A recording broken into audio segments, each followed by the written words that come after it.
Assalamualaikum warahmatullahi wabarakatuh. Alhamdulillah wassalatu wassalamu ala Rasulillah. Segala puji dan puja kehadirat Allah Subhanahu wa taala, juga salawat dan taslim kepada Nabi besar Muhammad sallallahu alaihi wa ala alihi wa sahbihi wasallam.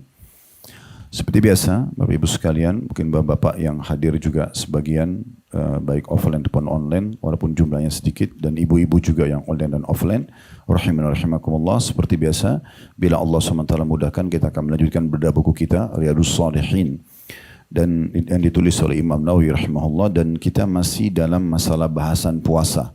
Di bab-bab terakhirnya, kita sudah membahas pada pertemuan yang sebelumnya puasa di 10 atau 9 hari pertama bulan Zulhijjah.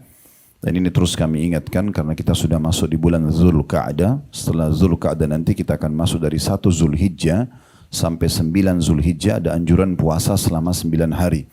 Karena semua ibadah yang dikerjakan di 10 hari pertama bulan Zulhijjah lebih baik daripada jihad di jalan Allah Subhanahu wa taala, yang tidak bisa minimal berpuasa di tanggal 9 atau dikenal dengan hari Arafah. Kita sudah bahas itu di bab 226 dan 227. Juga kita sudah membahas pada pertemuan yang terakhir kita, bab ke 228, masalah puasa 6 hari bulan Syawal. Dan Alhamdulillah beruntunglah orang yang sempat mengerjakan kemarin. Dan semoga saja yang belum sempat dimudahkan oleh Allah Subhanahu wa taala di tahun-tahun akan datang untuk melakukannya. Kita akan masuk sekarang bab 229, masalah anjuran puasa rutinitas sepekan 2 hari, Senin dan Kamis. Yang sangat masyhur tentunya tentang puasa ini. Dan secara rasional, setiap orang di antara kita selama tidak ada halangan, dia usahakan puasa. Karena memang kalaupun ada pekerjaan-pekerjaan yang membutuhkan untuk tidak puasa, kita masih punya hari Selasa, Rabu, hari Jumat, Sabtu dan Ahad. Artinya masih ada 5 hari selain daripada hari-hari ini yang bisa kita gunakan misalnya untuk meeting, untuk acara-acara yang lainnya. Selama kita masih bisa menjaga, kita usahakan menjaga. Selain untuk kesehatan penetralisir makanan selama 5 hari, ada 2 hari yang kita netralkan dengan puasa ini. Juga tentunya mengenai atau mendapatkan pahala yang besar. Nah, 3 buah hadis dalam bab ini diangkat oleh Imam Nawawi rahimahullah. Hadis pertama nomor 1263 dari awal kita belajar. Riwayat ini berbunyi dari Abu Qatadah radhiyallahu anhu, anna Rasulullah sallallahu alaihi wasallam su'ila an shaumi yaumil itsnain faqala dzalika yaumun wulidtu fihi wa yaumun bu'ithtu au unzila alayya fihi. Bahwa Rasulullah SAW ditanya tentang puasa Senin. Maka beliau menjawab, itu adalah hari aku dilahirkan dan hari aku diangkat menjadi nabi, dinobatkan jadi nabi, dan juga hari diturunkan wahyu kepadaku. Diriwayatkan oleh Imam Muslim. Riwayat ini langsung saja kita ambil pelajarannya. Yang pertama, kedudukan Abu Qatadah radhiyallahu anhu, sahabat yang mulia, di mana beliau menukil kepada kita tentang penyampaian Nabi SAW, jawaban dari pertanyaan sahabat kenapa puasa Senin. Pelajaran yang kedua, kedudukan hari Senin itu sendiri. Karena memang Allah Azza wa Jalla memilihnya sebagai hari yang mulia. Di mana di sini disebutkan Allah pilih sebagai hari Senin hari lahirnya Nabi, juga hari diutusnya menjadi Nabi, dan juga hari diturunkannya wahyu pertama kali.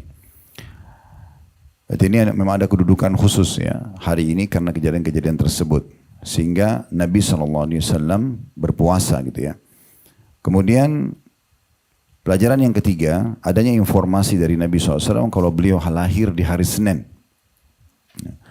Dan ini tentunya bukan berarti seperti sebagian orang memaknakan berarti kita harus merayakan hari lahir Nabi. Ya, karena kalau harus merayakan hari lahir Nabi berarti setiap hari Senin. Tapi Nabi SAW di sini kata ulama hadis menginformasikan saja kalau beliau lahir di hari Senin. Makanya beliau puasa. Kalau mau memurnikan ajaran Nabi SAW, kita puasa Senin. Bukan merayakan hari lahirnya. Karena memang yang dicontohkan oleh Nabi SAW adalah beliau puasa. Dan beliau sama sekali tidak melakukan ritual-ritual khusus. Sangat memungkinkan di masa Nabi SAW beliau mengadakan perayaan hari lahirnya. Tapi beliau tidak pernah melakukan itu. Nah, jadi ini kekeliruan dalam pemahaman hadis. Mereka mengatakan ini buktinya ada hadis yang mengatakan Nabi lahir di hari Senin. Berarti kita boleh merayakan hari lahirnya. Padahal sebenarnya tidak ada kolerasinya sama sekali. Ini adalah informasi dari Nabi tentang beliau lahir di hari Senin. Dan yang beliau contohkan adalah puasanya. Bukan beliau mencontohkan untuk kumpul-kumpul lalu melakukan ritual khusus. Tidak pernah Nabi contohkan itu, tidak pernah juga dicontohkan oleh para khulafa Rasyidin, tidak juga dianjurkan oleh 4 ulama imam madhab. Ya, lahirnya perayaan hari lahir Nabi itu di masa kerajaan Fatimiyah di Mesir. Ya. Itu orang-orang Syiah yang merayakan, dan sampai hari ini mereka punya 6 macam hari lahirnya Nabi SAW, Ali, Hasan, Husain, Fatimah, dan juga rajah mereka. Kemudian pelajaran yang keempat yang bisa diambil, hari Senin juga dipilih Nabi SAW untuk hari diutusnya beliau. Ya, berarti memang ada informasi dari Nabi, pertama kali Nabi dinobatkan itu adalah hari Senin. Dan ini sebenarnya sejalan dengan setelahnya diturunkan wahyu kepadaku. Berarti malam di mana Nabi SAW menerima pertama ya, ayat dari 5 ayat pertama dalam surah Al-Alaq di Jabal Nur di Gua Hira, itu berarti kalau kolerasinya dengan hadits ini terjadi pada hari Senin. Pada hari Senin. Hadits kedua dalam bab ini, dan ini urutan 1264 dari awal belajar bumi, dari Abu Hurairah radhiyallahu anhu dari Rasulullah sallallahu alaihi wasallam, beliau bersabda, "Tu'radul a'malu yawmal itsnaini wal khamis fa uhibbu an yu'radha 'amali wa ana sha'im." Amal-amal itu dihadapkan kepada Allah di hari Senin dan Kamis, maka aku ingin sekali amalku dihadapkan saat aku sedang berpuasa. Diriwayatkan oleh Tirmidzi, dan beliau mengatakan hadits ini adalah hadits yang hasan. Diriwayatkan juga oleh Muslim tanpa menyebutkan puasanya. Riwayatnya langsung kita ambil pelajarannya, kedudukan hari Senin dan Kamis. Ini pelajaran yang pertama yang bisa diambil. Karena Allah memilihnya sebagai hari laporan amal-amal saleh ke langit. Ya, jadi Allah Subhanahu wa taala mengkhususkan 2 hari ini di mana semua amal-amal kita diangkat dan dilaporkan kepada Allah Subhanahu wa taala. Bagaimana mekanismenya kita tidak tahu. Tapi kita imani apa adanya kalau memang amal-amal dilaporkan ke langit kepada Allah. Dan ini yang menyebabkan Nabi SAW ingin berpuasa di Senin dan Kamis supaya waktu dilaporkan kepada Allah beliau sedang puasa. Ini pelajaran pertama. Pelajaran yang kedua, kedudukan puasa itu sendiri. Kalau kita fahami baik-baik secara lafaz hadits ini, berarti Nabi seakan-akan menjelaskan kepada kita semua kalau amal yang paling baik pada saat dilaporkan kepada Allah adalah puasa. Amal yang paling baik dilaporkan kepada Allah adalah pada amal puasa, ya. Karena memang dia dijelaskan dalam hadits Bukhari Muslim yang lain bahwasanya puasa itu adalah milikku dan aku membalasnya langsung.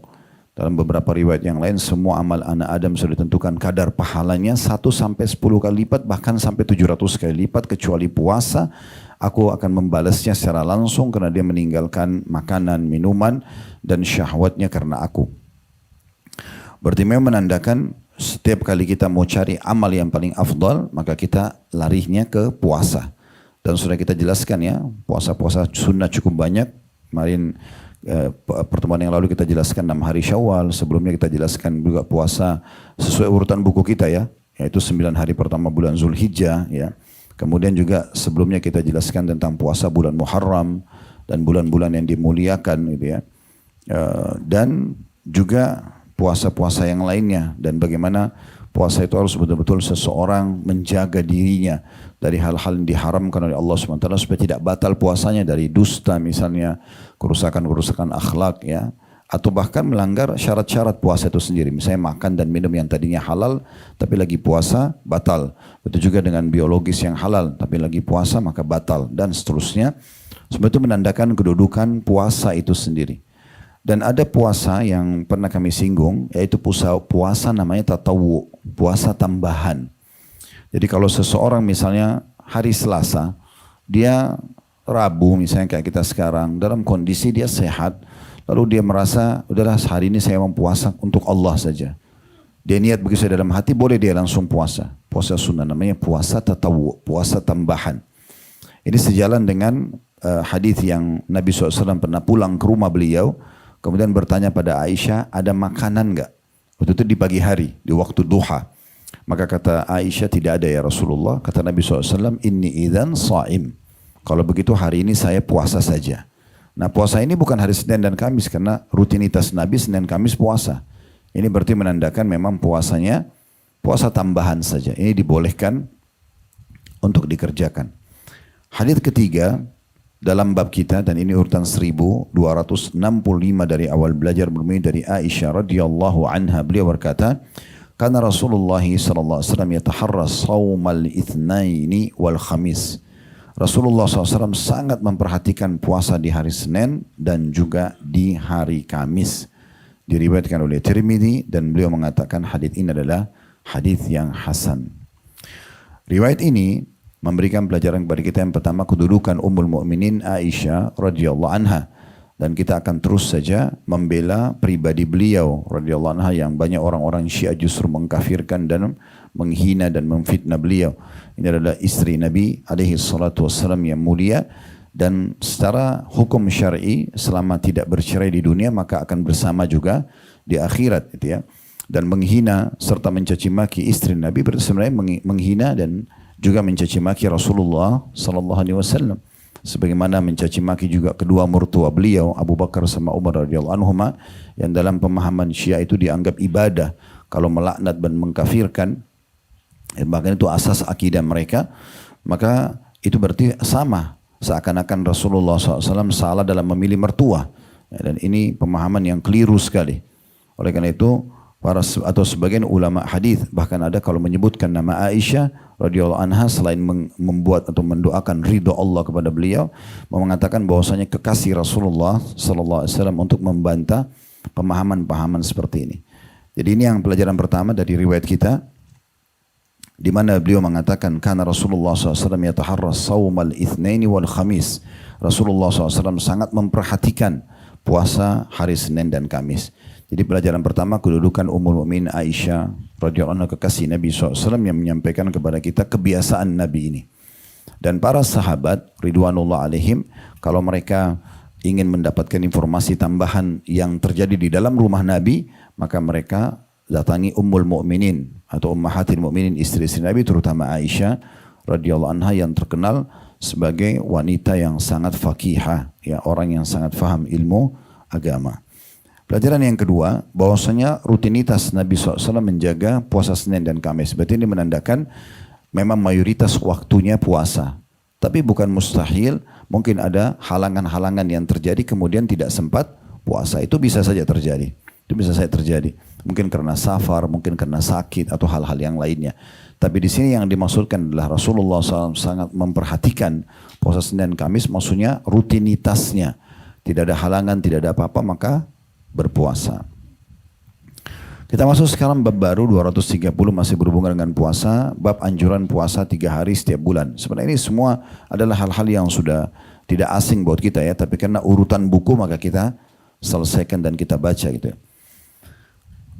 Kemudian An-Nawawi rahimahullah mengatakan bab anjuran puasa 3 hari setiap bulan, yang paling utama berarti boleh selain tanggal-tanggal ini ya, tapi yang paling afdal utama adalah puasa ini dilakukan di hari-hari putih, yaitu tanggal 13, 14, dan 15 ya, dari bulan-bulan Hijriyah. Ya. Pendapat lain mengatakan yaitu tanggal 12, 13, dan 14. Namun yang sahih dan masyhur adalah yang pertama. Hadis pertama dalam puasa, keutamaan puasa 3 hari setiap bulannya, hadis urutan 1266 dari awal kita belajar. Hadis ini berbunyi dari Abu Hurairah radhiyallahu anhu, beliau berkata, "Awsani khalili sallallahu alaihi wasallam bi thalathin, siyami thalathati ayyamin min kulli syahr wa rak'atay duha wa an utira qabla an anam." Kekasihku Rasulullah SAW mewasiatkan 3 perkara kepadaku. Puasa 3 hari setiap bulan, 2 rakaat duha, dan agar aku witir sebelum tidur. Diriwayatkan oleh Bukhari dan juga Muslim.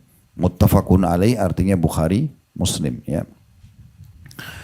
Baik, dari hadis ini kita langsung ambil pelajaran yang pertama, kedudukan Abu Hurairah radhiyallahu anhu, karena beliau yang menukil kepada kita riwayat ini. Kemudian pelajaran yang kedua, pentingnya seseorang berwasiat kepada orang-orang terdekatnya hal-hal yang baik.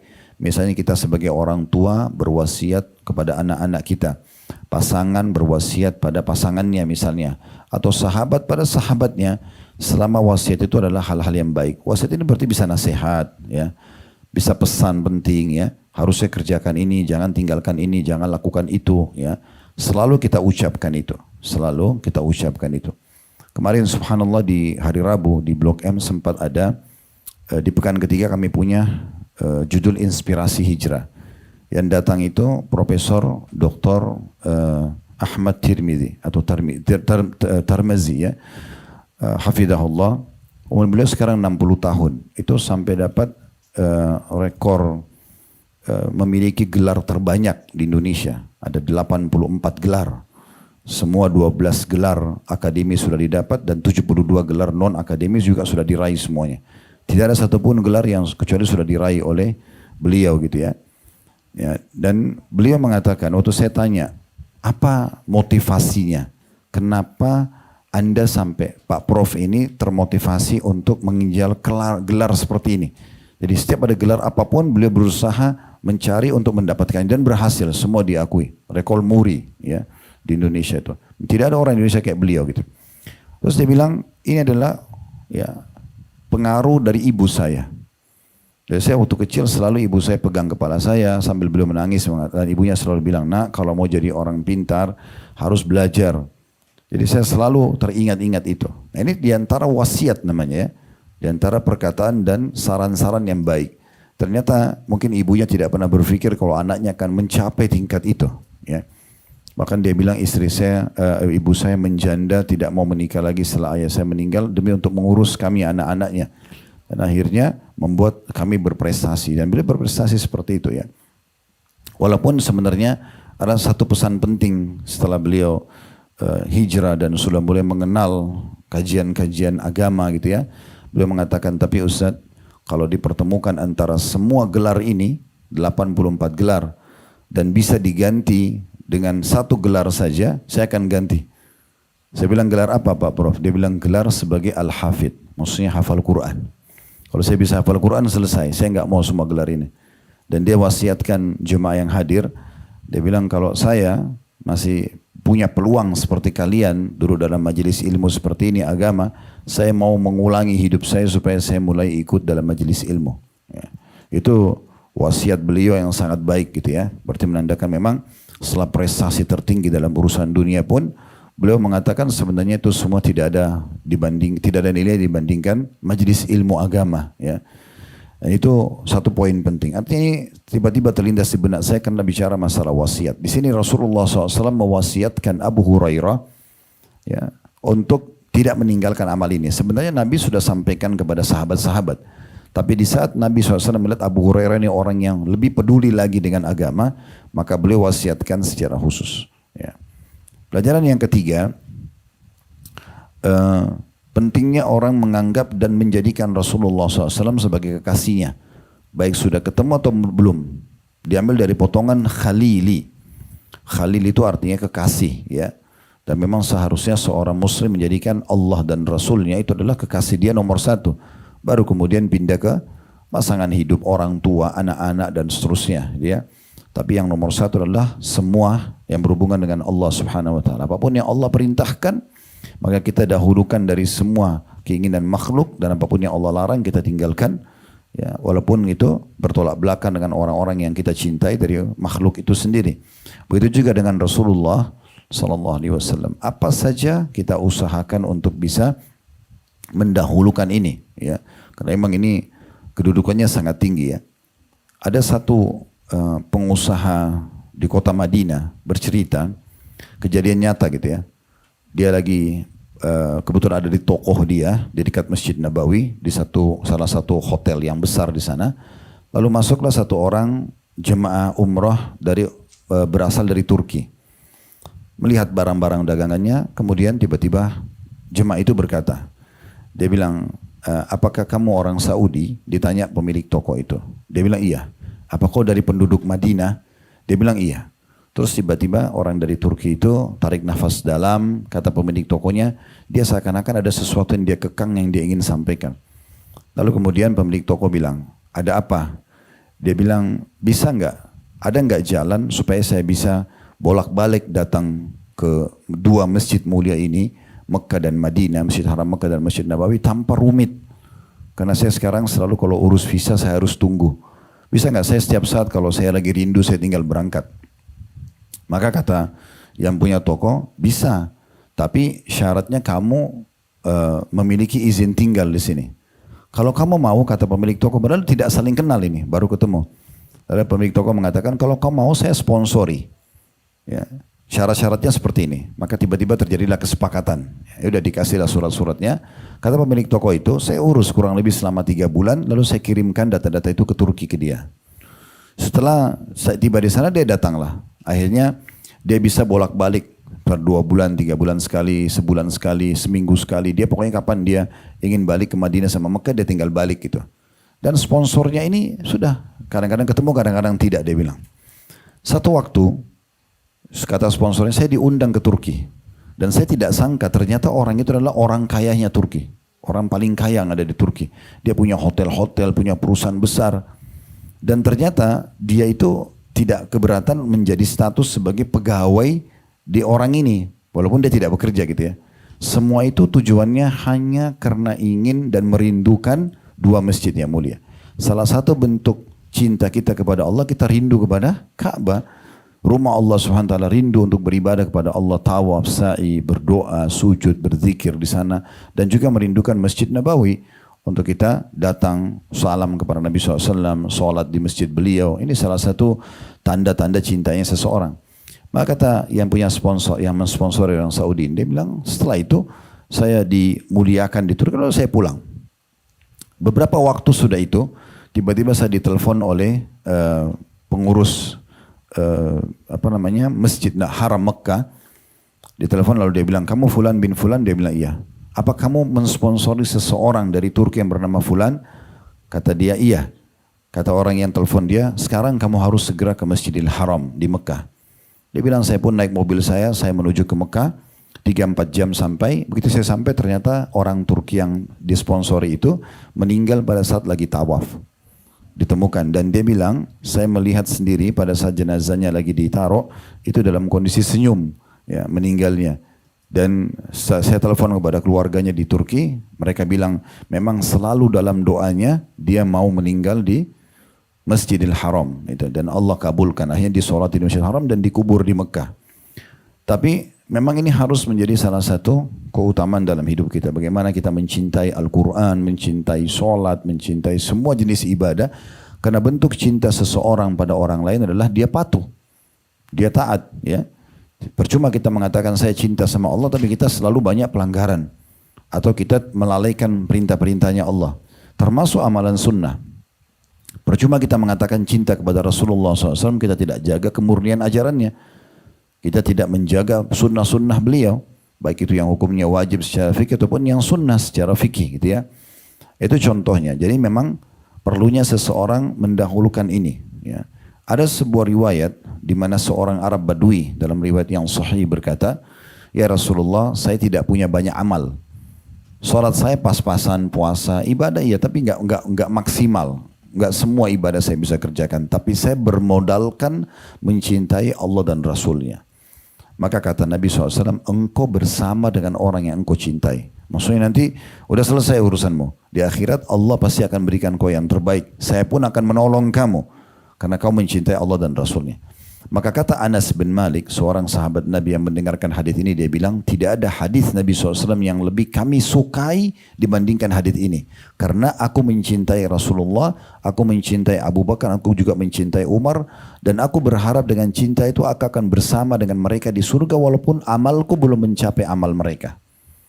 Jadi mencintai orang-orang saleh itu bagian daripada hal yang besar manfaatnya.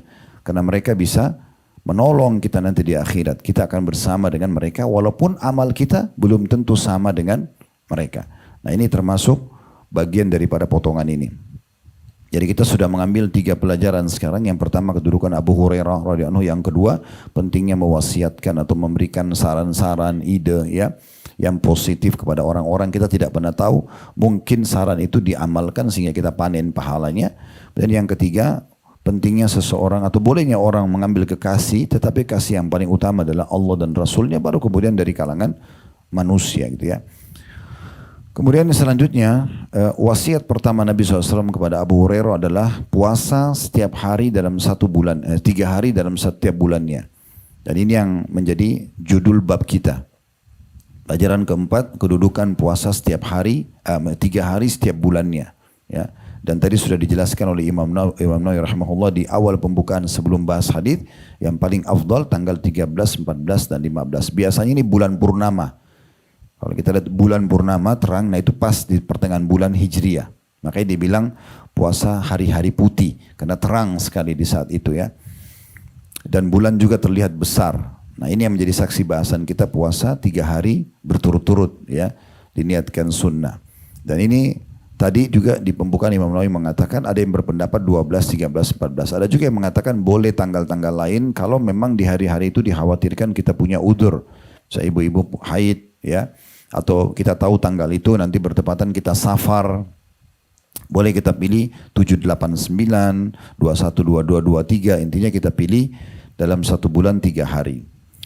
Pelajaran yang kelima yang bisa diambil yaitu kedudukan tentang sholat duha, karena Nabi SAW mewasiatkan agar jangan tinggalkan sholat duha untuk Abu Hurairah, dan ini 2 rakaat disebutkan di sini. Ini jumlah minimalnya. Sebagaimana sabda Nabi SAW, dalam tubuh manusia ada 360 sendi, setiap hari dia harus bersedekah untuk setiap sendinya, dan 2 rakaat sholat duha menutupi itu. Jadi hitungan sendi itu kan ini potongan-potongan sendi. Jari-jari kita ini ada banyak sendi-sendi, potongan sendi itu 360 potongan. Dan sekarang ini ada penelitian di kampus-kampus atau fakultas kedokteran yang ada di Eropa. Mereka mengiklankan dengan bangganya kalau tubuh manusia terdiri dari 360 sendi. Padahal umat Islam sudah tahu dari 1400 tahun yang lalu, dari sholat duha saja. Ya. Dan kalau kita berpikir secara rasional, kalau kita harus, kata Nabi SAW, seseorang punya 360 sendi dalam tubuh, dia harus bersedekah setiap hari, setiap sendinya.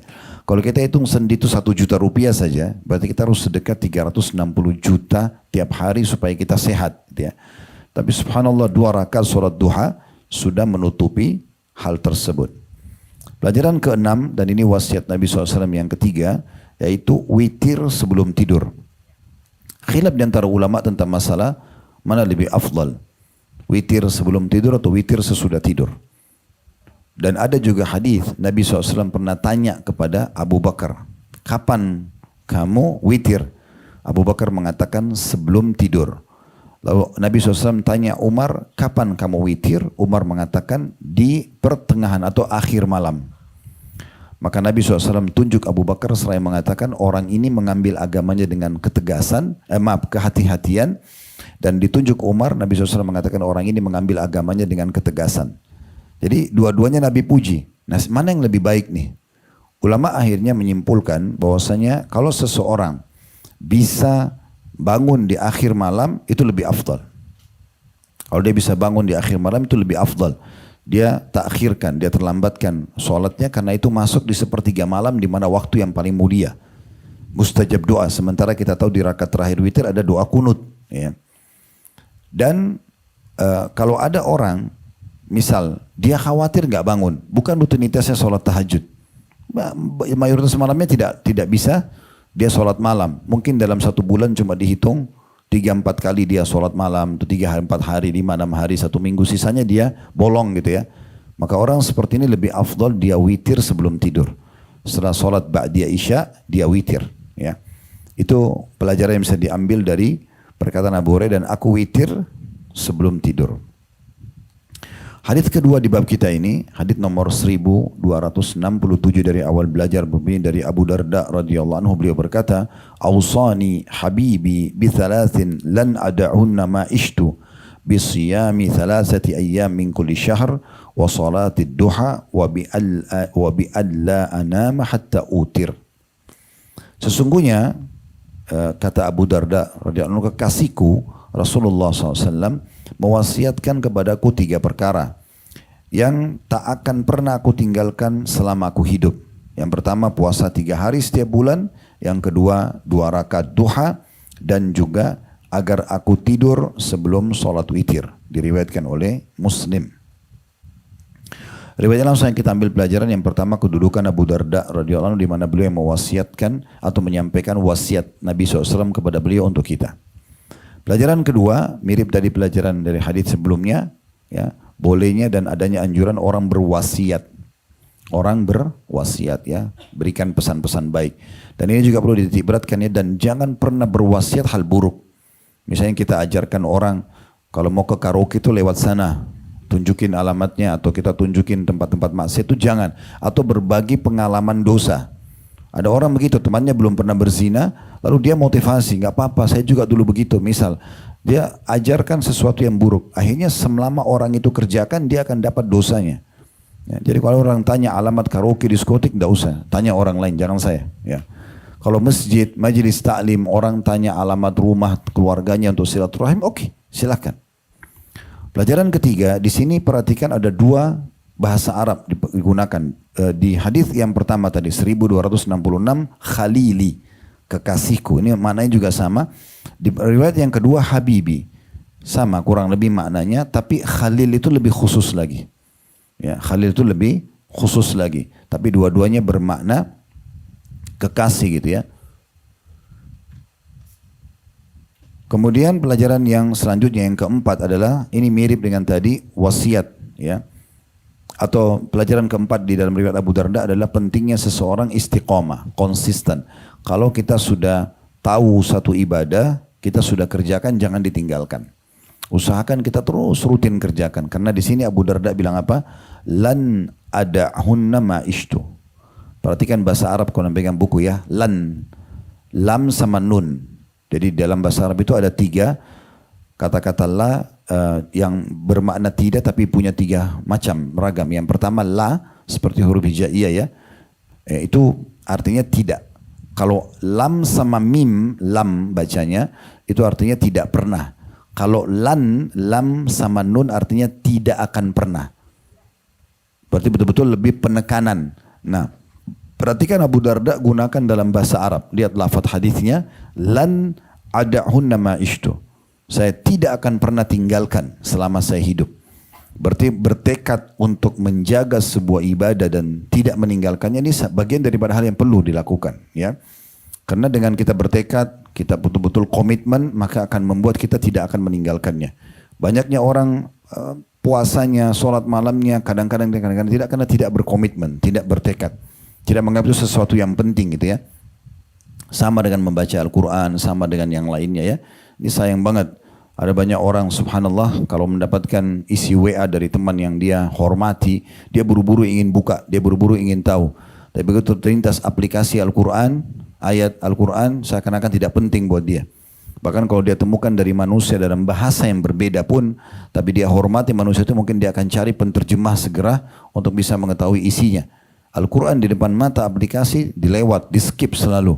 Tidak pernah dibaca atau dibiarkan, apalagi mengetahui makna-maknanya. Padahal pesan ilahi di situ.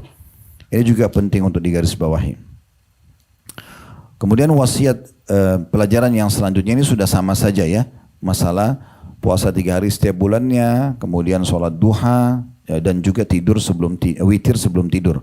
Cuma bedanya di dalam lafaz Abu Darda cuma dikatakan wassalatid duha dan sholat duha. Sebenarnya terjemahan di sini keliru, ya. Terjemahan langsung dikatakan 2 rakaat sholat duha. Kalau letterletnya bukan 2 rakaat di sini, karena cuma dikatakan dan sholat duha, nggak disebutin jumlahnya. Karena sholat duha jumlahnya bebas, ya, tidak ada batas rakaat. Ibu dan bapak mau sholat 4, 6, 8, 10 bebas saja. Karena tidak ada penentuan jumlah gitu, ya. Kemudian hadis yang ketiga di bab kita, ini nomor 1268 dari awal kita belajar urutannya. Dari Abdullah bin Amr bin As radhiyallahu anhu, beliau berkata, Rasulullah SAW bersabda, "Saumu 3 ayyamin min kulli syahr, saumud dahri kulli." Puasa 3 hari setiap bulan adalah puasa setahun penuh. Diriwayatkan oleh Bukhari dan juga Muslim. Hadis ini langsung yang kita ambil pelajaran. Yang pertama tentunya bahwasanya adanya anjuran puasa 3 hari setiap bulannya, dikenal dengan puasa Iyamul Bid tadi. Kemudian yang kedua, pahalanya sama dengan puasa setahun. Nah ini ada hitungannya ya.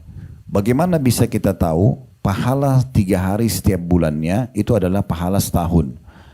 Pendapat yang paling kuat di antara ulama adalah kalau seseorang rutin mengerjakannya setiap bulan. Karena hitungannya Allah berfirman ya, man jaa bil hasanati falahu asyru adhafiha atau amsalihha. Siapa yang berbuat amal soleh akan dilipat gandakan 10 kali lipat. Maksudnya kalau kita puasa 3 hari setiap bulan, berarti 1 harinya sama pahalanya dengan 10 hari puasa. Jadi kalau kita puasa 3 hari, berarti sama dengan kita puasa 30 hari. Pahalanya. Kalau dikali 12 ya, termasuk di Ramadan kita tetap ada puasa walaupun bukan puasa sunnah ini, tapi kita puasa wajibnya ya, maka sama dengan puasa selama setahun ya. Seperti itu hitung-hitungan para ulama tentang makna puasa setahunnya ya. Berarti memang kalau dari pendapat ini berarti dia tidak bisa cuma 3 hari bulan ini bulan depan tidak gitu ya. Dia memang kalau mau dapat setahunnya berarti dia rutin setiap bulan ya, seperti itu. Hadis yang selanjutnya, hadis yang keempat di bab kita ini, dan ini urutan 1269 dari awal belajar, berbunyi dari Mu'adzah al-Adawiyah radhiyallahu anha, bahwa dia bertanya kepada Aisyah radhiyallahu anha, akana Rasulullah sallallahu alaihi wasallam yasumu min kulli syahrin thalathata ayyam? Qalat na'am. Faqultu min ayyi syahri kana yasum? Qalat lam yakun yubali min ayyi syahri yasum. Perempuan yang mulia ini Mu'adzah radhiyallahu anha bertanya kepada Ummul Mukminin Aisyah radhiyallahu anha, apakah Rasulullah SAW berpuasa 3 hari setiap bulannya? Aisyah berkata radhiyallahu anha, iya. Maka aku bertanya, di hari apa beliau berpuasa dari bulan yang bersangkutan? Ya, tanggal berapa aja? Aisyah radhiyallahu anha mengatakan beliau tidak memperdulikan di hari apa dari bulan bersangkutan beliau berpuasa. Diriwayatkan oleh Imam Muslim. Riwayat ini langsung kita ambil pelajaran. Yang pertama kedudukan Mu'adzah al-Adawiyah, di mana beliau yang bertanya kepada Aisyah radhiyallahu anha ajma'in. Pelajaran kedua kedudukan Aisyah radhiyallahu anha, di mana beliau yang menyampaikan kepada kita ya bagaimana kebiasaan Nabi SAW puasa 3 hari setiap bulannya. Pelajaran yang ketiga, pentingnya seseorang muslim bertanya tentang hukum-hukum agama bila mereka tidak faham, tapi tanya pada ahlinya. Harus tanya pada ahlinya, nggak boleh nanya hukum agama pada orang jahil. Nanti akhirnya dijelaskan hal-hal yang salah.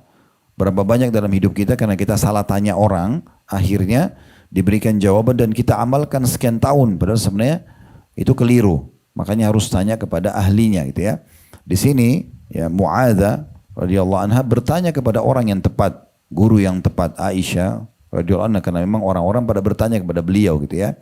Jadi jangan semua teman ditanya tentang masalah hukum agama, atau siapa saja ditanya, apalagi tidak faham ya, atau sok-sokan ya. Kita pernah dengar, kami pernah jelaskan di kelas hadis kita ini, ada seorang sahabat pernah ikut berperang, kemudian kepalanya kena hantaman pedang, masih ingat ya, yang sobek bagian kepalanya, kemudian subhanallah masih hidup, belum datang ajalnya. Di malam hari pada saat lagi tidur, dia tidur sambil duduk bersandar di sebuah batang pohon. Rupanya dia mimpi junub. Berarti dia harus mandi junub. Nah waktu itu dia bingung, gimana nih kepalanya lagi luka gitu kan. Apakah dia harus membasahi kepalanya atau tidak gitu. Maka dia bertanya kepada beberapa orang sahabat waktu itu yang jawab asal-asalan. Ya, apakah saya harus basahin kepala? Mereka bilang, setahu kami kamu harus basahin kepala. Akhirnya orang ini ikut membasah kepalanya, masuk air ke bagian batok kepalanya yang pecah itu, meninggal dunia. Nah waktu sudah dikuburkan, sampai ke Madinah, sahabat-sahabat yang lain laporkan, ya Rasulullah ada kejadian begini. Nabi marah sekali. Nabi mengatakan, sungguh orang-orang yang telah memberikan fatwa itu telah membunuhnya. Harusnya cukup dia usap di sekitarnya, luka nggak harus. Gitu kan? Tidak harus kita kalau lagi luka nggak boleh kena air, ya sudah. Kalau saya nggak sentuhin air nanti batal wudhu saya. Enggak. Karena memang la yukallifullahu nafsan illa usaha. Kalau tidak ada apa-apa, oke semua kena. Tapi kalau ada apa-apa nggak bisa kena air, gimana mau dipaksain? Cukup diusap di sekitar luka itu. Ya. Itu juga bagian daripada hal yang harus diperhatikan. Makanya di sini pertanyaan Mu'adzah kepada Aisyah ini penting untuk dijadikan sebagai pelajaran juga dari hadis kita ini. Ini pelajaran yang ketiga. Pelajaran yang keempat, bahwasanya jawaban Aisyah radhiyallahu anha tentang waktu ditanya oleh Mu'adzah, apakah Nabi puasa 3 hari setiap bulan? Beliau mengatakan. Lalu ditanya lagi, tanggal berapa aja? Maka Aisyah mengatakan, Nabi tidak peduli tanggal berapa saja. Nah, hadis ini kalau kita baca secara letterless seakan-akan bentrok dengan hadis yang menyebutkan tentang ya yang sesudah ini ya, hadis nomor 1270. Kalau Nabi tekankan agar puasa 13, 14, 15. Secara letterless seakan-akan bentrok, padahal sebenarnya tidak bentrok ya. Karena Aisyah radhiyallahu anha seringkali menjawab sesuai dengan kondisi dan keadaan yang beliau tahu di saat itu. Makanya kadang-kadang kalau kita baca hadis-hadis, ada hadis Aisyah di satu waktu beliau bicara tentang A, di satu waktu yang lain beliau bicara tentang B misalnya. Nah, ternyata yang terjadi adalah yang waktu beliau sampaikan hadis A itu beliau belum dengarkan dari Nabi.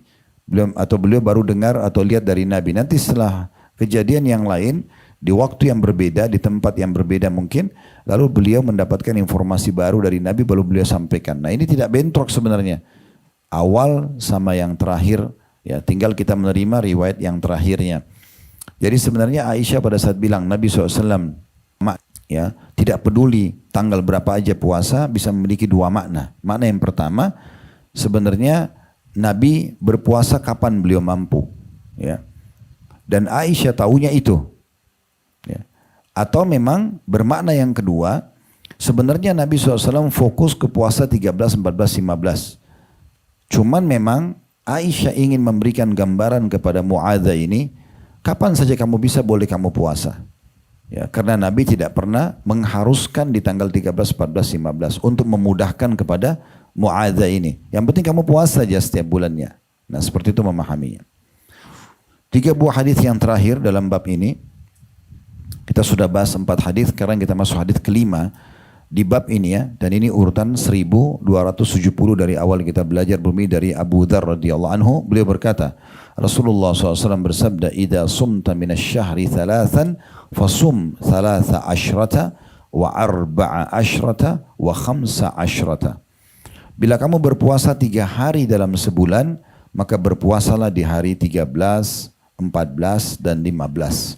Diriwayatkan oleh Tirmidzi dan beliau berkata hadis ini adalah hadis yang hasan. Riwayat ini memberikan pelajaran adanya anjuran puasa 3 hari setiap bulannya, itu yang pertama. Yang kedua, adanya penekanan dari Nabi SAW dan menunjukkan keafdaliannya dan bukan berarti keharusan. Ya, karena Nabi mengatakan, "Idza sumta," bila kamu ingin berpuasa. Baru Nabi mengatakan, ya kalau 3 hari setiap bulannya, maka puasalah 13, 14 dan 15. Hadis selanjutnya, hadis ke-6 di bab ini dan ini urutan 1271 dari awal belajar bumi dari Qatadah bin Milhan radhiyallahu anhu. Beliau berkata, karena Rasulullah sallallahu alaihi wasallam ya'muruna bi siyami ayyamil bid 13 wa 14 wa 15.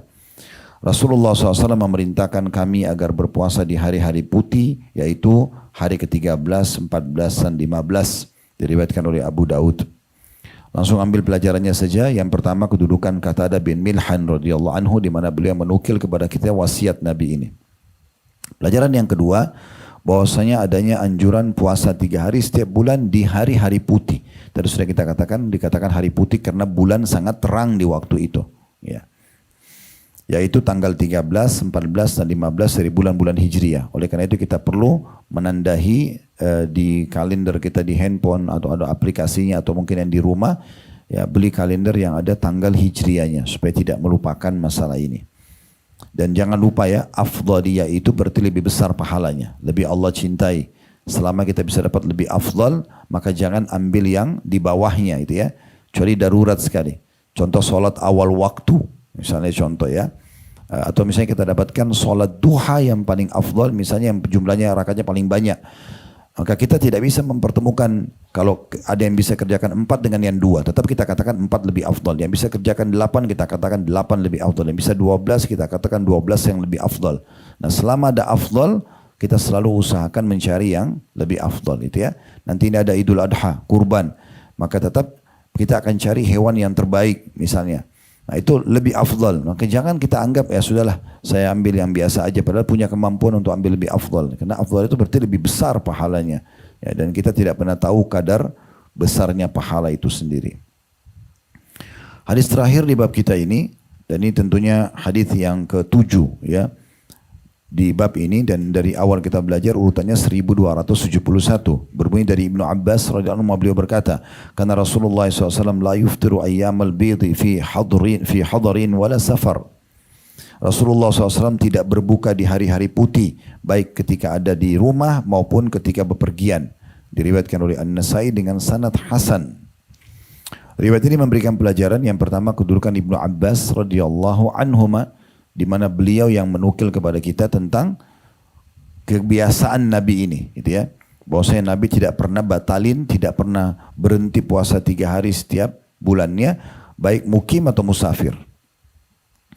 Pelajaran yang kedua yang bisa diambil, bahwasanya adanya anjuran tetap mempertahankan puasa walaupun lagi safar, ya, selama mampu. Contoh misalnya orang cuma dari Jakarta ke Bandung, dia boleh ambil hukum safar, misalnya sholatnya di qasar, tapi selama dia puasa dia masih bisa pertahankan, maka dia pertahankan, ya. Walaupun sebenarnya dia punya hak ya untuk membatalkan karena kalau lagi safar gitu ya. Nah ini salah satu makna daripada hadis ini adalah Nabi SAW di saat tidak menemukan ada masyaqqa, kerepotan, kesusahan, ya tetap aja lanjut puasa, ya. Walaupun sebenarnya boleh saja musafir untuk membatalkan gitu ya. Allahu a'lam. Baik, kita sekarang masuk di bab terakhir di kitab puasa ya, yaitu masalah bab 231, bab keutamaan memberi makanan berbuka bagi orang yang berpuasa, keutamaan orang yang berpuasa yang di rumahnya orang-orang berbuka puasa, dan doa yang makan untuk tuan rumah yang makanannya dimakan. Ya, ada 3 bahasan ya, yaitu keutamaan memberi buka puasa orang, kemudian juga keutamaan orang yang lagi puasa tapi di rumahnya ada tamu datang, lalu dia tetap puasa, ya. Kemudian yang ketiga adalah anjuran berdoa bagi tuan rumah yang sudah memberikan kita makanan. Di sini ada 3 buah hadis yang diangkat oleh Imam Nawawi rahimahullah. Yang pertama, dan ini urutan 1273 dari awal kita belajar, dari Zaid bin Khalid al-Juhani radhiyallahu anhu dari Nabi SAW. Beliau bersabda, "Man fattara sha'iman kana lahu mithlu ajrihi ghaira annahu la yunqasu min ajri as-sha'imi syai'." Barang siapa memberi makan berbuka bagi orang-orang yang berpuasa, maka dia akan mendapatkan seperti pahalanya tanpa mengurangi pahala orang yang berpuasa sedikit pun. Diriwayatkan oleh Tirmidzi dan beliau berkata hadis hasan sahih. Dari hadis ini kita ambil pelajaran yang pertama, adanya anjuran untuk melipat gandakan pahala puasa dengan cara membuka puasakan orang. Ini kadang-kadang kita rame-rame justru hanya di Ramadan, padahal sebenarnya setiap hari puasa kita bisa dapat pahala ya. Contoh misalnya Senin Kamis rutinlah cari tempat-tempat masjid, pesantren, ada keluarga, ada teman-teman yang puasa, kita kirimkan buka puasa. Ya, raih pahala-pahala mereka gitu ya, supaya kita bisa mendapatkan pahala buka puasanya. Kalau perlu kita cari di grup, ada nggak yang puasa hari ini?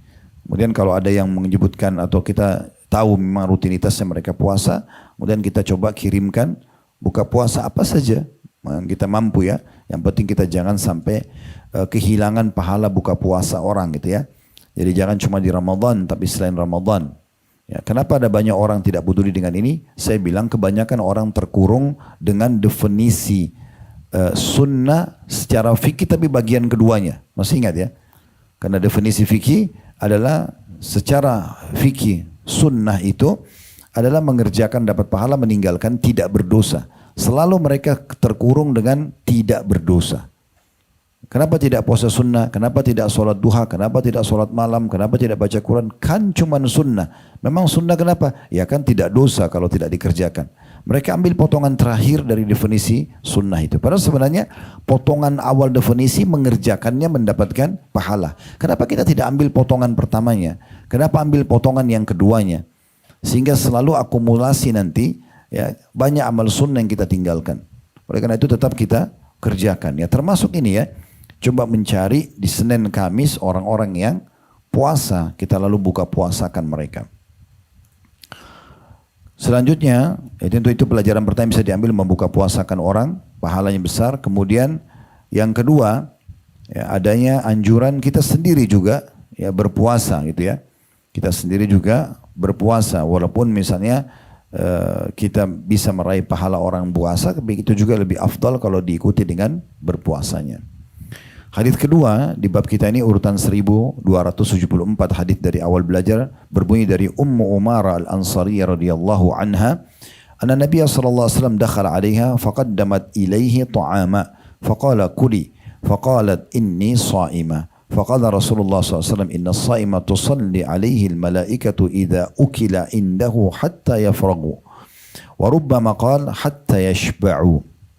Bahwasanya Nabi SAW masuk menemui wanita muda ini, Ummu Umarah radhiyallahu anha Al-Ansariyah ya. Ini Ummu Umarah, nama julukannya dia namanya Nusaybah binti Ka'ab radhiyallahu anha, sahabiat yang sangat cinta dengan Nabi SAW dan mencintai peperangan bersama Nabi dan semua ibadah-ibadah. Satu hari pernah Nabi SAW masuk ke rumahnya bertamu, maka dia pun menyuguhkan makanan kepada Nabi. Dia hidangkan makan buat Nabi sebagai tamu. Lalu Nabi SAW mengatakan pada Ummu Umarah, silahkan makan terlebih dahulu. Saya biar tuan rumah duluan makan. Maka Ummu Umarah radhiyallahu anha berkata, aku sedang puasa ya Rasulullah. Maka Nabi SAW bersabda, sungguhnya para malaikat terus bersalawat kepada orang yang berpuasa bila makanannya dimakan di sisinya hingga mereka selesai. Atau beliau bersabda, hingga mereka kenyang.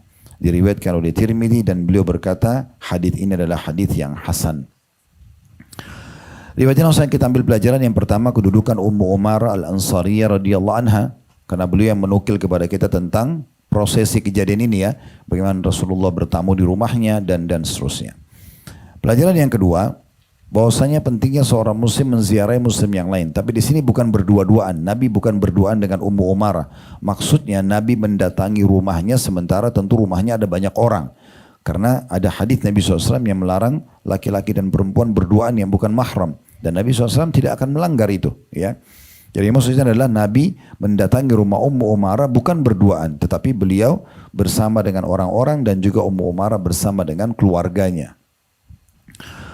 Pelajaran yang ketiga, tentu juga ini banyak sekali hadis tentang masalah keutamaan menziarahi rumah muslim atau silaturahim dengan kerabat, itu besar sekali keutamaannya ya. Semua tamu-tamu itu datang membawa rezeki dan keluar membersihkan dosa-dosa pemilik rumah gitu ya. Karena banyaknya keutamaan-keutamaan yang didapatkan. Pelajaran yang ketiga, bolehnya tuan rumah tetap bertahan puasa walaupun dia menjamu tamu ya. Bahkan di sini disebutkan keutamaannya. Kalau kita sebagai tuan rumah, tiba-tiba kedatangan tamu hari Senin, hari Kamis, ya. Kemudian mereka datang, ya. Ada yang tiba-tiba datang atau memang sudah janjian. Kita tidak mungkin juga nolak. Kita nggak mungkin mengatakan maaf saya lagi puasa di waktu itu, ya. Karena termasuk bagian daripada akhlak dan kesempurnaan iman adalah menjamu tamu. Kata Nabi SAW, man kana yu'min billahi wal yawmil akhir fal yukrim dhaifah, ya. Siapa yang mengaku beriman kepada Allah hari akhir, dia harus memuliakan tamunya. Jadi memuliakan tamu bagian daripada syariat itu ya. Nah, pernah ada satu kisah ya, beberapa ulama kisahnya hampir sama terjadi di Irak. Said al-Musayyib dan ada ulama-ulama yang lain. Mereka kalau lagi puasa, satu waktu mereka lagi puasa, kemudian kedatangan tamu di rumahnya. Ya, lalu dia menghidangkan makanan yang banyak, sehingga tamu-tamunya semua senang karena dijamu gitu. Mereka nggak tahu kalau tuan rumah lagi puasa. Lalu mereka bilang, ayo kita makan. Dia sama tuan rumahnya bilang. Lalu mereka bilang, kami mau Anda makan bersama kami. Maka tuan rumahnya karena dia ingin menutupi dirinya sedang puasa, dia ambil sepotong roti lalu dia masukkan ke mulutnya sambil mengatakan, ayo makan, bismillah. Nah setelah tamu-tamunya semua lihat tuan rumahnya sudah memasukkan makan di mulut, maka mereka makan. Lalu dia pergi ke belakang rumah, dibuang makanan tadi. Ya, karena dia tetap ingin melanjutkan puasanya dan supaya tamunya tidak merasa terganggu gitu ya. Nah ini salah satu hal yang dilakukan. Kenapa? Karena mereka mau mengejar keutamaan ini. Tapi boleh juga orang misalnya kalau kita hidangkan buat tamu seperti terjadi Ummu Umarah. Waktu Nabi bilang makanlah gitu kan. Lalu kemudian Ummu Umarah mengatakan saya sedang puasa. Nabi nggak suruh dia, kamu batalin aja untuk tamu. Nabi SAW cuma mengatakan semua orang yang di rumahnya ada orang yang makan sementara dia puasa, maka malaikat bersalawat kepadanya. Jadi pelajaran pertama kedudukan Ummu Umar radhiyallahu anha, yang kedua tentang bolehnya orang menziarahi muslim yang lain atau silaturahim keluarga, ya, tapi tentu tidak ada pelanggaran agama. Yang ketiga, ya, yang bisa diambil pelajaran adalah bagaimana seseorang yang sedang bertamu sebaiknya menjaga adabnya. Ini pelajaran ketiga, dia tidak makan sampai tuan rumahnya makan, gitu ya. Jangan sampai tuan rumah belum makan, belum minum, dia sudah habisin satu toples makanan atau hal-hal yang semisalnya gitu ya. Atau belum dipersilahkan gitu ya. Salah satu adab orang makan, kata Nabi SAW, wa kul mimma yalik, makan apa yang dihidangkan di hadapanmu ya. Sambil baca bismillah, tangan kanan, ya, kita menjaga juga adabnya itu ya. Nah ini juga penting, karena ada orang kadang-kadang bertamu rumah orang makannya sampai seperti gunung, nggak peduli, ya banyak. Orang lain kadang-kadang, kalau kita bertamu kan biasa tuan rumah itu siapkan sesuai dengan porsi tamu. 100 orang, berarti masing-masing mungkin satu potong tempe, satu potong tahu, satu ayam. Jadi kita harus tahu ini banyak tamu yang lain juga, gitu ya. Kemudian juga adabnya adalah kita mengatakan pada tuan rumah, silakan tuan rumah dahulu, gitu ya. Saya kadang-kadang kalau dipersilakan oleh tuan rumah, saya bilang silakan duluan. Ya, kalau mereka sudah mengatakan, tidak ada apa-apa, Ustaz duluan, baru kemudian saya ya menghormati mereka untuk itu.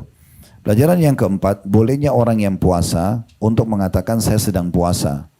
Baik dia sedang diundang ke acara, walaupun kita lagi puasa, silakan makan, oh mungkin saya masih puasa, nggak masalah. Atau tuan rumah mengatakan saya puasa, nggak apa-apa, silakan lanjutin makan gitu ya. Saya kadang-kadang kedatangan tamu di restoran kami, ke hari Senin, atau kebetulan saya lagi puasa, mereka datang bertamu, saya hidangkan, Ustaz nggak makan? Ya, saya masih puasa. Ya udah, selesai, nggak ada masalah. Oh kita nggak enak Ustaz, nggak apa-apa, silakan makan aja. Karena kita juga dapat keutamaan ini. Ya, gitu.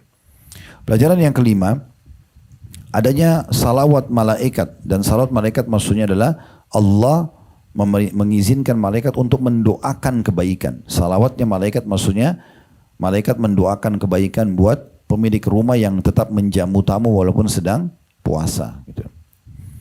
Hadits terakhir dalam bab kita ini, dan hadits ketiga tentunya, ini urutan 1275 dari awal belajar bumi, dari Anas radhiyallahu anhu anna Nabiy sallallahu alaihi wasallam jaa ila Sa'd bin Ubadah radhiyallahu anhu fajaa bi khubsin wa zait fa'akal thumma qala Nabi sallallahu alaihi wasallam aftara indakumus shaimun wa akala ta'amukumul abrar wa sallat alaikumul malaikah. Kata Anas radhiyallahu anhu bahwa Nabi SAW satu waktu pernah mendatangi rumahnya Sa'ad bin Ubadah radhiyallahu anhu, lalu Sa'ad menyuguhkan roti dan minyak. Maka Nabi SAW makan, kemudian Nabi SAW mengucapkan doa, aftara indakumus shaimun, orang-orang yang berpuasa telah berbuka puasa di rumah kalian, wa akala ta'amukumul abrar, orang-orang yang baik telah menyantap makanan kalian, wa sallat alaikumul malaikah, dan para malaikat telah bersalawat kepada kalian. Diriwayatkan oleh Abu Daud dengan sanad yang sahih. Riwayat ini saya kita ambil pelajaran yang pertama, kedudukan Anas radhiyallahu anhu, beliau menukil kepada kita riwayat ini. Dan ini Anas adalah pembantu Nabi SAW ya. Di mana-mana Nabi pergi biasanya memang Anas ikut. Makanya banyak riwayat hadis dari Anas radhiyallahu anhu. Anas ini bin Malik biasanya disebut. Malik ini ayahnya meninggal dalam keadaan kafir tapi ibunya muslimah. Ummu Sulaim radhiyallahu anha. Julukannya Rumaisa atau Gumaisa, ibunya dia. Dan ibunya yang membawa Anas kepada Rasulullah sambil mengatakan, ya Rasulullah, jadikan Anas sebagai pembantu anda biar dia belajar. Maka jadilah Anas sebagai pembantu Nabi selama kurang lebih 10 tahunan. Ya. Dia mengatakan satu kali atau satu waktu pernah Nabi SAW menuju ke rumahnya Sa'ad bin Ubadah. Ini pelajaran kedua, kedudukan Sa'ad bin Ubadah. Siapa orang ini? Sa'ad bin Ubadah terkenal orang yang paling mulianya penduduk Madinah. Paling dermawan. Saat inilah yang paling suka bersedekah, ya, sampai terkenal dia adalah orang yang mulia dan memiliki anak namanya Qais, juga dikenal dengan anak yang mulia, dermawan. Dia yang suka bilang sama anaknya, wahai anakku, ini adalah gudang harta ayah, sedekahkanlah. Setiap hari mereka sedekah. Dan subhanallah, ini tinggal butuh keyakinan ya. Setiap kali mereka sedekah, habis gudang hartanya, tidak tiba malam kecuali penuh lagi. Begitu seterusnya, ya. Dan beliau saat ini yang pernah Abu Bakar sama Umar berkata, waktu lihat anaknya dia namanya Qais berbagi-bagi sedekah di sana sini, lalu kemudian Abu Bakar berkata sama Umar, mereka berdua ngobrol, ini anak ini akan menghabiskan harta ayahnya. Maka kata Sa'ad, teriak-teriak tiba-tiba waktu dia dengar itu depan orang-orang, siapa yang membantuku untuk menghadapi Abu Bakar sama Umar? Orang semua heran. Abu Bakar sama Umar tidak mungkin ada orang menghadapi Abu Bakar sama Umar. Lalu mereka tanya, kenapa hai Sa'ad? Dia bilang, saya ajar anak saya supaya dermawan, mereka berdua malah mau menghalangi itu. Ya. Padahal sebenarnya Abu Bakar sama Umar niatnya baik, ya, supaya anak ini jangan terlalu berlebihan dalam bersedekah gitu ya. Tapi begitulah Sa'ad mendidik anaknya, dan setiap hari dia dengan anaknya selalu naik ke atap rumahnya, kemudian teriak-teriak, hai penduduk Madinah, siapa yang butuh bantuan? Maka mereka kasih bantuan, hari ini sedekah ini, hari ini sedekah itu, dan seterusnya. Hampir semua jenis barang sudah disedekahin. Karena berjalan sekian tahun, satu waktu Sa'ad bilang sama anaknya, hai anakku Qais, semua jenis ibadah, semua jenis sedekah sudah kita sedekah. Makanan, hewan tunggangan, tanah, perangkat perang, semuanya sudah selesai. Tidak ada satupun jenis kecuali sudah pernah dibagi. Yang kita belum meraih pahala sedekah adalah menghutangkan orang. Maka hari itu dia sama anaknya iklanin, ayo kita penduduk Madinah siapa yang mau utang silakan datang. Datanglah orang-orang lalu hutang. Ditulislah akad kesepakatan. Sampai jatuh tempo, mereka sudah sepakat ayah sama anak. Begitu jatuh tempo, orangnya datang mau bayar, dia bilang, atau mereka berdua mengatakan, kami tidak akan terima apa yang sudah kami keluarkan jalan Allah. Sudah halal buat kamu. Hanya untuk mengejar waktu utangnya itu. Misalnya sebulan, itu kan pahalanya jalan terus tuh. Seperti sedekah dengan junah. Itu dia tunggu itu. Begitu pasti bahwa waktu pembayaran, maka dimaafkan. Nah, ini jarang sekali orang berpikir begitu ya. Nah, ini termasuk kemuliaan Sa'ad radhiyallahu anhu. Ini kedudukan beliau. Jadi pernah Nabi SAW bertamu ke rumahnya dan dia menghidangkan roti dan minyak. Ya. Pelajaran ketiga, bagian daripada makanan yang biasa dimakan di masa Nabi SAW dan Nabi pun makan roti sama minyak. Biasanya roti sama minyak zaitun ya. Ini yang umumnya di rumah Madinah waktu itu ada. Biasanya roti itu kalau sudah dibuat dan dibiarkan kan dia mengeras. Nah untuk melembutkannya dicelupin di minyak zaitun. Ya. Biasa mereka lakukan itu. Dan ini menandakan Nabi SAW juga makan roti dengan zaitun. Gitu ya. Dan ini tentu cukup banyak bahasan-bahasan ulama tentang masalah minyak zaitunnya ya. Karena Allah mengatakan wattini wa zaitun, itu kita dianjurkan memang mengkonsumsi dua buah ini. Ada banyak penelitian sekarang menyebutkan tentang keutamaan dua buah ini ya. Rendahnya kadar gula di tinnya, tapi dia cukup untuk memenuhi kebutuhan kita. Kemudian zaitunnya sendiri dia memang agak pahit ya, bukan pahit sebenarnya, dia kayak ambar, mungkin bisa ambar ataupun ada rasa-rasa yang agak aneh kalau orang belum paham gitu ya. Dulu saya punya beberapa teman-teman di Madinah, kalau kami sarapan pagi di kampus biasanya memang ada zaitun sama ada telur dan yang lainnya gitu ya. Mereka pikir itu anggur karena belum pernah lihat di Indonesia. Jadi ambil banyak-banyak. Atau begitu makan nggak bisa dimakan gitu ya. Nah memang zaitun ini termasuk bisa dikonsumsi buahnya, baik untuk kesehatan dalam dan juga eksternal kulit, juga bisa digunakan minyaknya. Tidak asing tentunya masalah ini ya. Saya diinformasikan oleh tour leader kita di Turki, waktu kita umrah plus Turki. Dia bilang di sini mereka selalu makan zaitun di mana-mana, sarapan pagi, makan siang, makan malam zaitun terus gitu ya. Minyaknya selalu ada di meja. Begitu juga restoran-restoran Timur Tengah biasanya. Terus dia bilang di sini Ustadz, kata tour leader itu ada satu kota, saya lupa nama kotanya apa, disebut sama dia. Itu orang yang meninggal sana rata-rata di atas 80 tahun, 90 tahun. Terus kalau ada yang meninggal 60, 70 itu dianggap agak aneh. Ya, terus dia bilang, itu salah satu rahasianya, satu kota itu semuanya selalu minum minyak zaitun tiap hari. Ya, karena zaitun itu kan umurnya panjang ya. Selalu pohon yang tua gitu ya, berumur panjang. Ya, itu Allahu a'lam, itu mungkin kuasa Allah SWT. Tentu ajal kalau datang meninggal, tapi ada yang Allah sudah siapkan hal-hal yang bisa kita gunakan gitu ya. Baik, selanjutnya pelajaran yang keempat adalah perlunya seseorang berdoa seperti ini. Ini doanya ya. Aftar indakumus shaimun. Setiap kali orang kasih makan kita, kita baca ini. Semoga saja ya orang-orang yang puasa berbuka puasa tempat kalian. Walaupun kita sedang tidak puasa. Tapi begitu lafaz yang diajarkan oleh Nabi SAW ya. Artinya kalaupun sampai ada orang yang puasa sekarang, kemudian dia batalin, Anda juga mendapatkan pahalanya. Atau bisa saja memang memberi makan orang, pahalanya walaupun yang sedang dikasih makan tidak sedang puasa, pahalanya sama dengan memberi makan orang yang sedang berbuka, gitu ya. Potongan kedua, wa akala ta'amukumul abrar, dan semoga makanan kalian dimakan oleh orang-orang yang baik. Ini punya makna juga ya. Ya, kalau kita memberikan makan orang dan kita tidak tahu status dia baik atau tidak, nggak ada masalah. Tapi kalau ada pilihan antara si A dan si B, si A ini lebih soleh atau soleh, si B ini biasa saja, maka kita dahulukan orang-orang yang lebih soleh karena makanan dan minuman yang dikonsumsi itu akan lebih menguatkan dia dalam ibadah. Nah, itu penting sekali diperhatikan, ya, karena ini punya kedudukan sendiri gitu ya. Dan ada sebuah riwayat kata Nabi SAW, la ya'kulu ta'amaka illa taqi wa la yashrabu syarabaka illa taqi. Usahakan maksimal makanan dan minuman itu tidak dikonsumsi kecuali oleh orang-orang yang bertakwa. Karena makin bertakwa maka makin baik gitu ya. Potongan ketiga, wasallat alaikumul malaika, dan semoga saja malaikat beramin salawat atau mendoakan kalian kebaikan kepada Allah karena kalian memberikan makan kepada kami. Nah, potongan ketiga ini sejalan dengan hadis yang sebelumnya. Hadis sebelumnya menjelaskan kepada kita tentang masalah ya bahwasanya orang kalau sedang puasa kemudian ada tamu-tamu datang maka malaikat mendoakan mereka, saya akan baca juga satu kitab lagi, kitab ke-9 masalah itikaf. Ini cuma ada 3 buah hadis ya. Supaya bahasan puasa sudah selesai. Kedepannya kita akan pindah ke haji. Ya, karena memang sudah masuk musim haji ya. Kitab I'tikaf ini di halaman 777 dan ini bab 232, bab i'tikaf di bulan Ramadan. Ya. Dikhususkan bulan Ramadan karena memang itu penekanannya, tapi boleh orang di selain Ramadan kalau dia mau ingin mengikat diri antara solat dengan solat, misalnya dia ingin di masjid, boleh dia niatkan untuk i'tikaf. Tapi ini di Ramadan secara khusus karena mau mengejar Lailatul Qadar.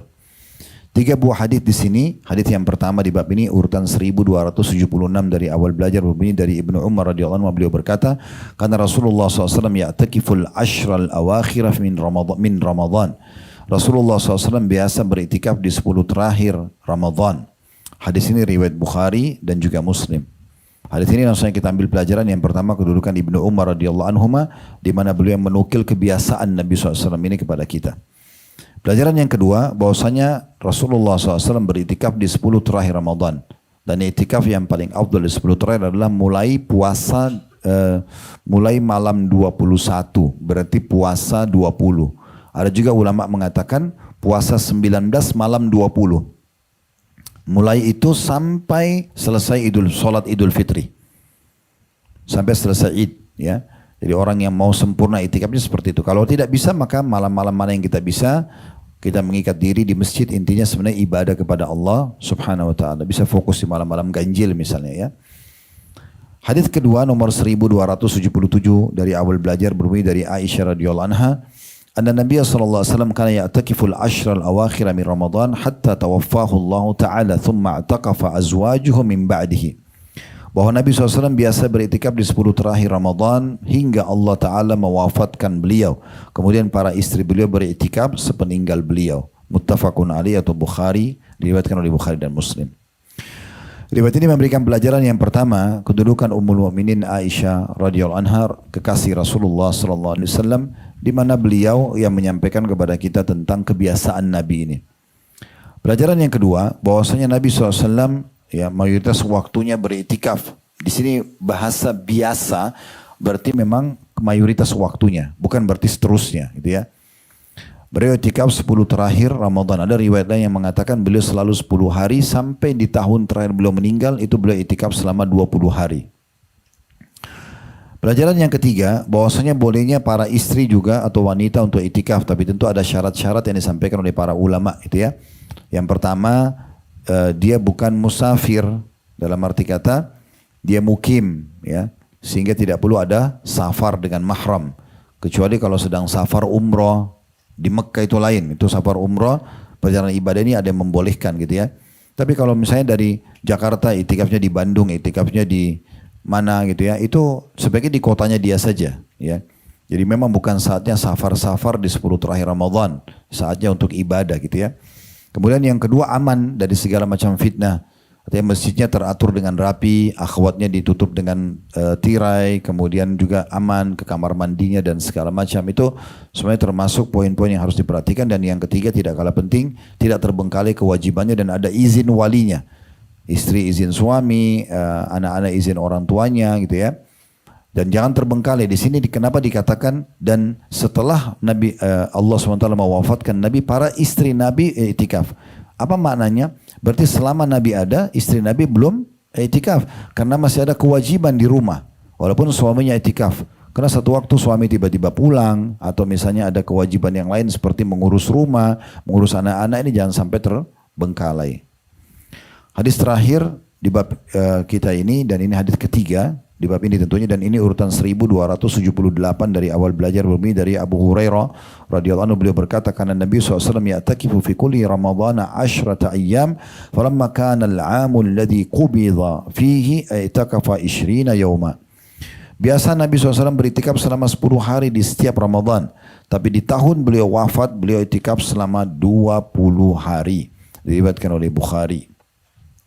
Sampai sini bahasanya insyaAllah, dan dari hadis ini kita ambil pelajaran yang pertama, kedudukan Abu Hurairah radhiyallahu anhu, dan nama sahabat ini Abdurrahman ibn Sakhr, seorang sahabat yang termasuk banyak meriwayatkan hadis ya. Dan sedikit pelajaran dari Abu Hurairah. Abu Hurairah ini Bapak Ibu sekalian masuk Islam di tahun 7 Hijriah. Nabi meninggal di awal tahun 11. Ini termasuk sahabat yang masuk Islam cuma 4 tahunan sebelum Nabi meninggal, 7, 8, 9, 10. Awal tahun 11 Nabi meninggal itu ya. Tapi beliau termasuk orang yang banyak sekali meriwayatkan hadis. Ini menunjukkan pelajaran penting ya. Bagaimana keseriusan orang dalam belajar. Dan beliau pernah mengatakan, dulu orang di masa beliau banyak mengatakan Abu Hurairah banyak meriwayatkan hadis. Sementara beliau mengatakan, ya, orang-orang muhajirin sibuk dengan dan orang-orang Ansar sibuk dengan bisnis mereka, harta mereka gitu kan. Sementara Abu Hurairah hidup bersama Nabi SAW dalam suka dukanya, dalam laparnya, dalam kenyangnya, sehingga banyak meriwayatkan hadis. Jadi tergantung keseriusan orang dalam beribadah gitu ya. Ada sahabat Nabi namanya Sa'ad bin Mu'adz radhiyallahu anhu. Lalu tadi kita jelaskan Sa'ad bin Ubadah. Ada satu lagi Sa'ad bin Mu'adz yang beliau mati karena kena panah di perang Khandaq gitu ya. Waktu beliau meninggal, kata Nabi SAW, arsy-nya Allah goncang. Padahal itu masuk Islamnya cuma 6 tahun. Ya, berarti keseriusan orang dalam ibadah itu menjadi tolok ukur orang itu bisa dekat dengan Allah atau tidak. Jadi walaupun sudah lama masuk Islam atau bahkan lain dalam keadaan Islam, kalau malas beribadah tidak ada kedudukannya di sisi Allah Subhanahu wa taala. Ini pelajaran pertama tentang Abu Hurairah. Pelajaran yang kedua, bahwasanya adanya anjuran i'tikaf terutama di 10 terakhir Ramadan, dan Rasulullah SAW sering melakukannya. Hanya saja di tahun terakhir beliau meninggal, beliau i'tikaf selama 20 hari. Kita langsung saja ambil pelajaran ketiga. Pentingnya seseorang makin bertambah umurnya, makin tua, makin rajin ibadah. Makna daripada Nabi SAW sebelum meninggal, di tahun terakhir meninggal, bahkan i'tikaf 20 hari, maksudnya lebih giat lagi ibadah. Itu yang dimaksudkan di situ ya. Jadi jangan makin tua justru makin malas ibadah. Ya, justru harus lebih rajin lagi ibadah dan meningkatkan volume daripada ibadah itu, baik secara kuantitas kalau bisa ibadah itu ditingkatkan kuantitas, atau secara kualitasnya. Allahu a'lam. Baik, nanti ditandain insyaAllah kita masuk ke depannya di kitab haji ya. Kalau benar dari Allah silakan diambil dan diamalkan. Kalau salah dari saya mohon dimaafkan, dan saya istighfar kepada Allah SWT. Subhanakallahumma bihamdika asyhadu an la ilaha illa anta astaghfiruka wa atubu ilaik. Wassalamualaikum warahmatullahi wabarakatuh.